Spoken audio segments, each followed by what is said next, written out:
យើងសង្ស័យឲ្យតែល្អយើងរៀនគ្រូយើងបាន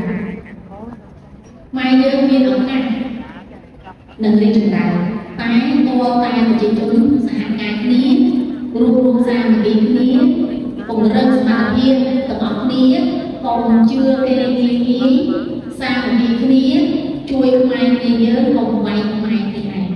អានឹងគឺយើងឈ្នះសង្គ្រាមតែហ៊ានតែយើងវាយបាក់សាមគ្គីប្រយ័ត្នអត់ទៅដែរចឹងក្នុងនាមយើងការជាខ្មែរយើងក៏ចង់រស់នៅលើទឹកដីរបស់យើងមិនទៅជ្រុំបាំងនៅលើទឹកដីណាទេមិនត្រូវការអាណាភាពសម្បត្តិទេចឹងមានតែយើងរួមសាមគ្គីគ្នាទាំងអស់គ្នាពង្រឹងសមត្ថភាពរបស់គ្នាដើម្បីឲ្យខ្មែរយើងរីកចម្រើនហើយដើម្បីឲ្យកូនចៅរបស់យើងមានទឹកដីណាជូនពរសំណាងល្អឆ្នាំថ្មី